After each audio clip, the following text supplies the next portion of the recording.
Well, good afternoon and welcome to the Idahoan Show. When I posted a video about my first concept for a rural EDC pistol, it sparked a lot of discussion in the comments, and I realized that I never responded to those comments online, but I did read them all, so rest assured I am considering all that was said as I go forward and continue working on this project. And I did want to make a video discussing some of the common themes that came up, because there were a lot of comments that sort of were along the same lines. Now, if you'll bear with me on just a slight digression, there was a Southern Baptist minister who, as he neared retirement, once confided in me that in all his years of preaching in Baptist churches, he'd learned that there's only two things that Baptists don't like: the same old thing or something different. Well, upon hearing that, I came to the realization that the shooting community must be made up predominantly of Baptists. Because when a company introduces a new firearm onto the market, inevitably, if it's something pretty conventional like another AR-15, another 1911, another Glock clone, etc., everybody seems to complain that, well, it's just the same old thing. There's no reason to have one more of the same old thing that we've already had as long as we've been alive. But if they try to introduce something innovative, something different, something that's, not as well proven of a concept, and especially something that requires a little bit different manual of arms, would require you to change how you use it a little bit, then once again everybody complains that it's different. It can't be right because it's not the conventional solution. Why on earth would anyone want one of these when you could have this conventional solution? And so predictably, when I post a video about this, even though this is not a commercial product, I got a lot of comments along those lines of, well, it's not the conventional solution, you're an idiot because you're not doing the conventional thing that everybody else is. There was even a fair amount of discussion about whether this was some kind of a joke or is it a real project. Well, if any of those comments were sincere, let me assure you that yes, this is a real project.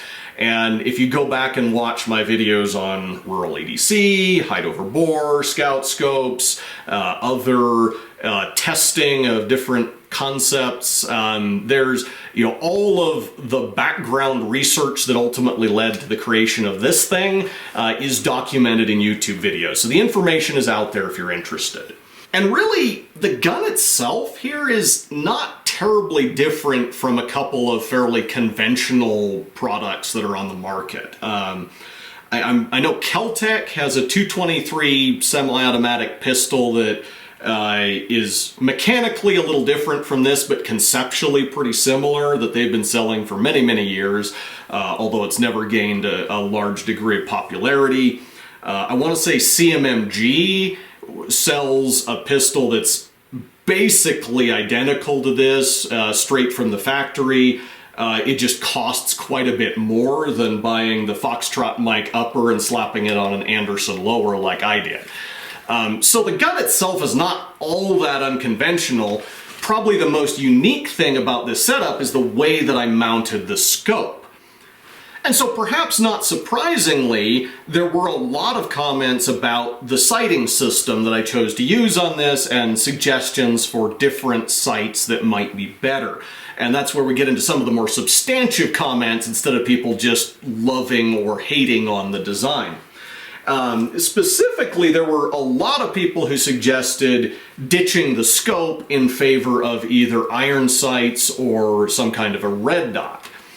Now, the reason that I went with a magnified optic here is that in my prior testing, which again is documented in other videos, I found that to get the level of practical accuracy that I need, I have to use a magnified optic. A red dot, iron sights, especially with a relatively short sight radius like this, is just not going to cut it for the level of precision that I want out of a rural EDC gun. So magnified optic is a must, and that's why I didn't go the red dot route, which would have certainly been more compact.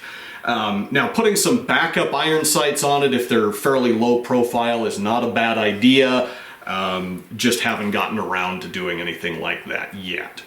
Another suggestion people made is, well, how about if you use a prism scope because they're much more compact? Well, in principle, that's a great idea.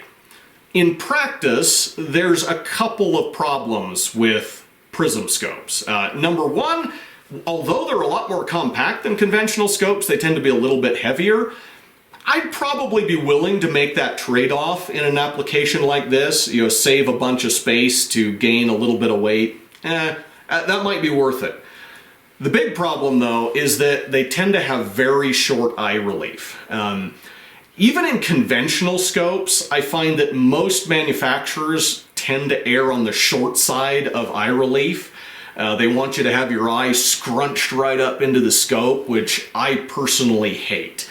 I like to have about 4.5 inches of eye relief on a conventional scope, or of course considerably more than that on a scout scope like this. Whereas conventional scopes, depending on which manufacturer you're going with, eye relief will range anywhere from 2.5 to 5 inches. And prism scopes specifically, it seems like they range from about 1.5 to 2.5 inches. I have yet to ever see a prism scope on the market that had enough eye relief that I would be comfortable using it even as a conventional scope, let alone as a scout scope. And in this role, I kind of have to mount it as a scout scope to keep the axis low to the bore. If you're wondering why that's important, go back and watch my video on height over bore. So at this point, I'm not aware of a prism scope that would work in this application. If you know of one that has the longer eye relief, please let me know. Give me a link in the comments if you can. I would love to check that out. Another common theme in the comments was people suggesting that I put some sort of a stock or brace on the back end of this thing so that I could shoot it from the shoulder instead of just pushing out against sling tension and shooting it like a pistol on a lanyard. Now there's a few reasons that I probably will never go that route with this design.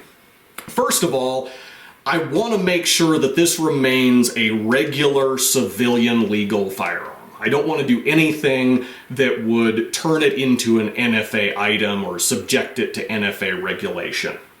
So obviously SBRs are NFA items, so I can't put a stock on it because that would turn it into an SBR.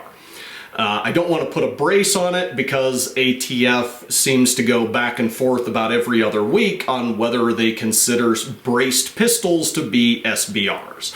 And I don't want to get embroiled in that whole legal controversy. But even legal ramifications aside, there's a couple of practical problems. For one, if I put anything on here such that I could shoot it from the shoulder, it's going to add at least about 6 inches of length, which I've really worked hard to try and make this as compact as possible, and so adding another 6 inches back on the back end is kind of counterproductive.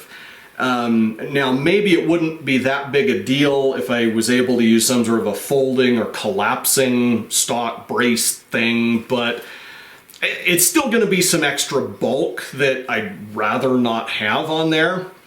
And then the other thing is, with a conventional stock or brace design, I wouldn't be able to use the scope in the position that it's in. Because to use this scope, I have to have my head right behind the receiver. So with a regular buffer tube style of stock or brace, that's not going to be possible. I'd have to move the scope up on top of the receiver, which would like triple the height over bore, which again is something I don't want to do. Now, if the NFA completely went away and I was free to make a custom stock for this thing without subjecting it to additional regulation, then could I make a custom stock that would allow me to shoot it with the scope where it is? Maybe at that point that would be something worth investigating, but I'm not exactly holding my breath for the NFA to go away. So for the time being, I want to explore the option of developing this strictly as a pistol. Speaking of pistols, another thing that a number of people mentioned in the comments was looking into the Demonstrated Concepts cheek pistol concept. Well, I am actually familiar with that concept. Basically, it just boils down to shooting a pistol resting against your cheek. And for what it's worth, I like the concept. I think it has some merit. The trouble is, in this case, if I were to do that, I'd have to move the scope up on top of the receiver again and add a pretty substantial riser to get the scope high enough that it would be in front of my eye when I'm bracing the receiver on my cheek.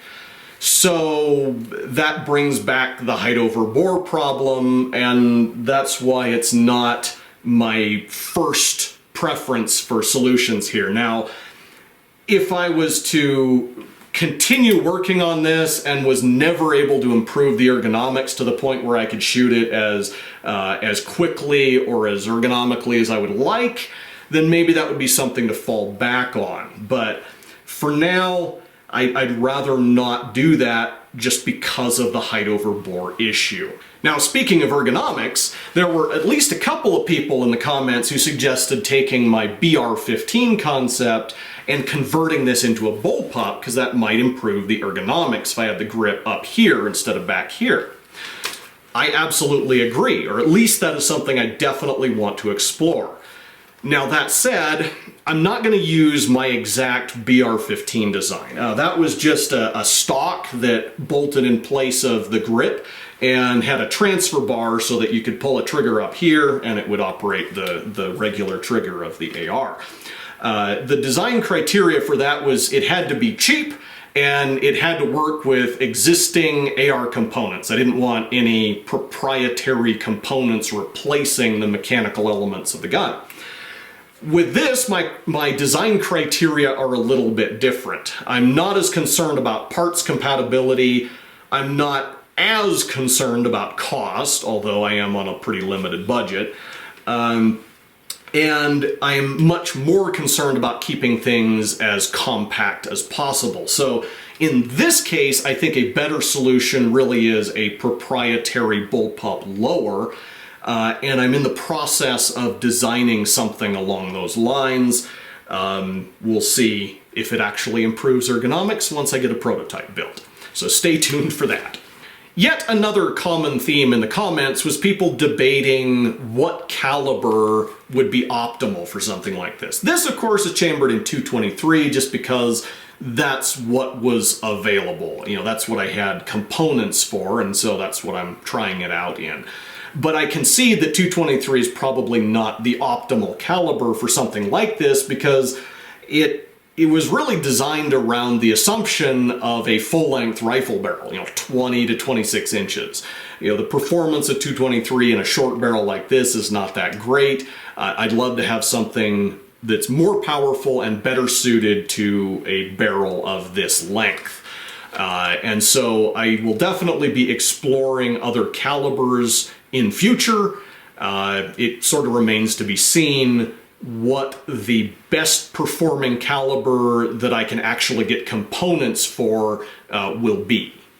And finally, getting back to more the high-level philosophy of rural EDC, as I read through the comments, I realized that as much as I tried to capture all the different angles and constraints of functional requirements for a rural EDC application with things like accuracy and firepower and compact size, there was a whole dimension of those constraints that I had completely neglected, and that was aesthetics. For a lot of people, rural or country is not just about where you live and how much land you have and how far away your nearest neighbor is, how many miles you have to drive to the nearest Walmart. It's also about the country western aesthetic.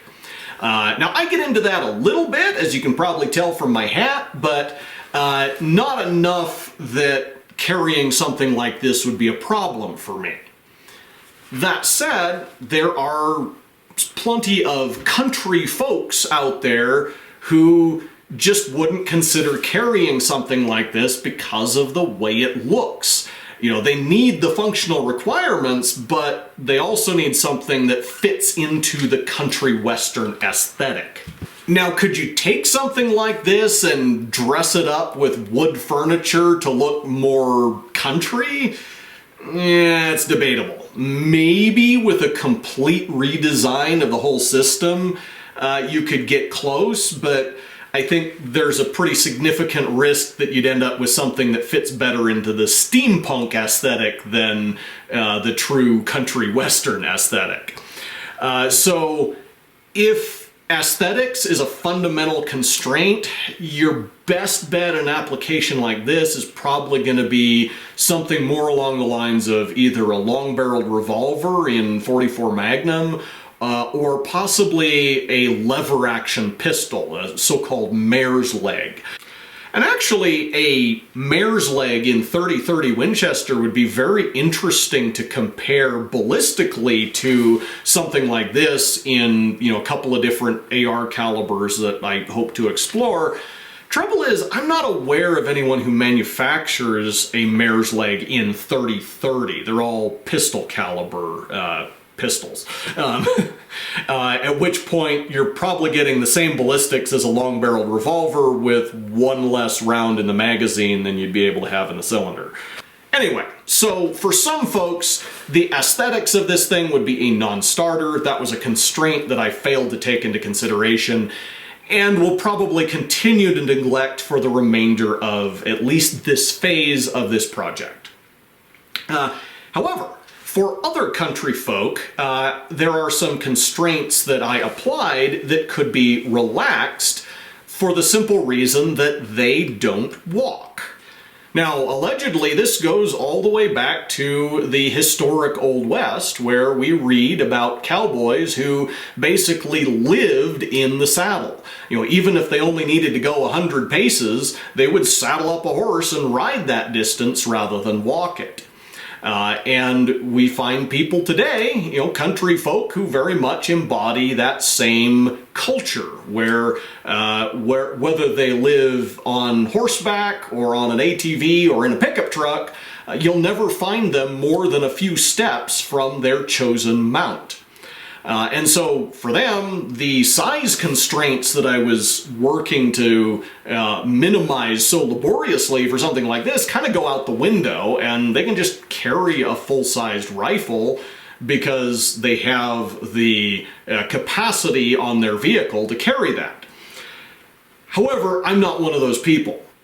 You know, in a rural EDC application, yes, I want something that can be carried effectively in a pickup truck, on an ATV, on horseback, but I also want something that I can sling over my shoulder and go hike over the next hill if I feel so inclined.